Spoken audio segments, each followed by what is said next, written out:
Hey, good afternoon. I want to talk to you guys a little bit about the Minooka 201 school board meeting that happened last night, Monday, August 16th, 2021. They posted the video, the school board did. However, it was heavily censored, heavily edited. They continue to take public comments out. They continue to mute people within the meeting asking questions. So I was there, just wanted to give you perspective from what I witnessed and what I experienced at the meeting last night. First of all, I'm Shorewood resident, have children in both 201 as well as 111. When I showed up to the meeting, it was at the Minooka Primary Center. There was a crowd of about 50 people standing within the lobby. Chris Mon and Ed Duran were blocking the door, not allowing anyone in who wasn't wearing a face covering. That started to escalate. Chris Mon suggested that those people who didn't want to wear a mask should leave and go home and watch the live stream to that. Someone called 911 that was on the school board. So the police showed up, de-escalated the situation to an extent. People complied, put their mask on, and they went ahead with the meeting. Now, one problem with that is there are no more live streams to the Minooka school board meetings. So if you would have left, you would not have been able to see it until today, until you got to see the edited version of it. The meeting was full of parents, students, and residents. It began, as most meetings do, with the Pledge of Allegiance and then moved into public comment. Emily Conquest reminded everyone you had 5 minutes to speak and that the school board would not comment. You could not ask them specific questions. So you had both young people, you had both old people speaking about concerns. They gave facts, they gave statements, they told stories. It was very touching, many of them. I won't go through every one, but there was a strong public outcry and a plea for help, including myself, to ask the board to band together to stop the communist agenda of our governor. There's many facts given about masks and their inability to work against the virus and the harm they cause in healthy children. There was great concern about the critical race theory, as well as a new sex ed curriculum. Most gut-wrenching, though, was the stories of how mask lockdowns and remote learning have caused so much pain to children and families. Stories of suicide, depression, children who have reverted back fundamentally in their social skills and their overall cognitive skills. The board listened politely and kept their word that they would not respond to anyone, with the exception of Chris Mon continuing to tell people to pull their mask over their nose, or else he would stop the meeting and they would adjourn, or else they would be forced to leave. He did, however, respond to one lady who was talking. She had some incorrect numbers about the student enrollment. He corrected her on those numbers, and it gave me a little bit of hope that they were listening to us and going to take some of our opinions, our thoughts, our requests into consideration. Later, I just realized that one was being corrected because it was driving and it met an agenda on the board. After public comments, the board moved into official business. Chris spoke about how excited he was to have his kids back into school for a full day and how they got to eat lunch there. I don't share that sentiment. I'm not excited to have my kids go back into school being forced to wear a mask that has a 72% negative impact on healthy children. I'm not excited to have them taught sex ed in a pornographic way. I'm not excited to have critical race theory that defines people by their color of their skin and teach people to be divided. The morals and the ethics that I've taught my children are not in line with the purely evil teachings by our governor and our state government. After that, they moved in to talk about how District 201 had 45 new employees and there was a turnover rate of 17%. There were many kudos, many slaps on the back of how a great job they did hiring and onboarding. I will tell you, as a business leader, I would not be celebrating this. I would be looking to uncover why 17% of my staff was unhappy and left the district.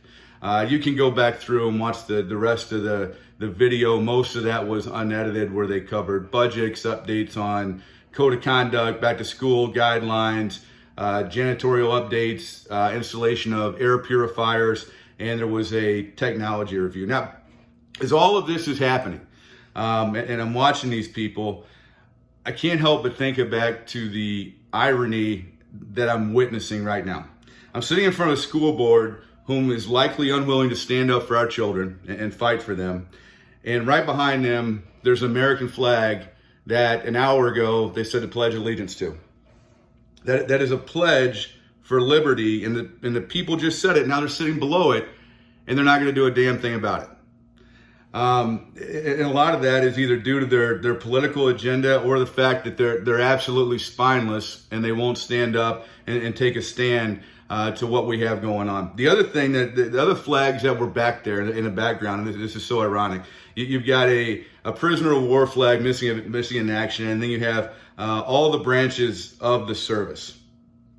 And I look at those and I think of all the sacrifices people have made so that we can be free, but yet I hear Dr. Mon continuing to say, my hands are tied, there's nothing I can do. Can you imagine if we lived in a world where somebody like our forefathers or Martin Luther King would have said, my hands are tied, there's nothing I can do. Once the agenda items were covered, the board quickly moved through to adjourn the meeting. This is after, one, by and large, almost all of the board sat quiet, with the exception of Mon for the most, almost 2 hours. Two, not one statement was given in regards to the board's action or lack thereof in fight of, the communistic ways of Pritzker and the Illinois School Board.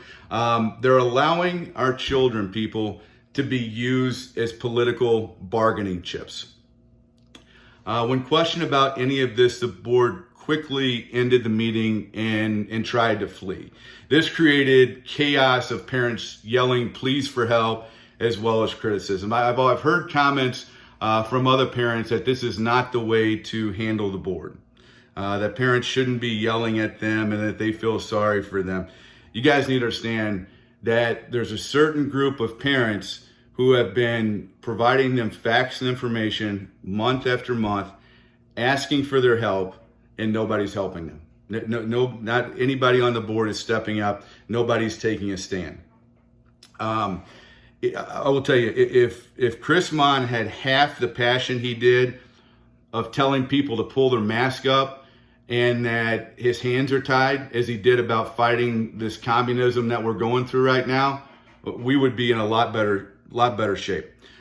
Personally, I don't know that we need to be paying somebody a salary of $200,000 to tell me to pull a mask up. I don't see anything else happening. I don't know, quite frankly, why most of the board is there. And if you guys as parents are not getting upset about this and speaking up, it's not going to change. Don't allow the governor to use and abuse your children, to use him to drive an agenda. More and more people are standing up within these meetings and they're talking. But there's still a lot of people behind a keyboard going, hey, we support you, we believe the same thing. Get out from behind the keyboard and come out to the meetings and start putting pressure on these folks. I'll be honest with you, I've lost all faith in the school board. Nothing personal against any of these people. I don't trust them. I don't trust them because they censor what's happening within the meetings. If you look at the email you all just got today, if you have a child in 201, this is about the annual self-certification agreement form. Families will be required to sign a one-time waiver agreement for COVID self-certification. This will state parents will not send systematic students or unvaccinated students that have been exposed to school. What you're basically doing right here with this sheet of paper, this is what it looks like when you go into Power School, is you're saying, if for any reason they say that my child has been exposed to a COVID positive person and they're unvaccinated, I can make them go quarantine for 14 days and miss out on part of their school year. That happened to my son last year. I'm not going to allow it to happen again. You can look it up. I can't remember which one of it was, Johnson & Johnson. I don't know which vaccine it was, but it's only 42% effective at fighting off the Delta variant. So why does it matter if you're vaccinated or not? It's up to you guys. I would not sign this form. I'll go in and I'll do a daily screening or whatever, daily certification to get my child to go to school every day. I truly believe it's time to have the board move out, to put a new board in, including Dr. Mon. If somebody wants to voluntarily resign, great. I know a lot of people, including myself, that would take on a board position. If they don't voluntarily remove themselves, I think that we ought to start a petition to get them removed. And you say, on what grounds do we have to do that?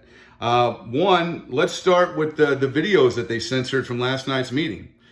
There were likely over 100 parents and students there. They were voicing their concerns. They had substantial and meaningful comments, but yet they flooded all that out.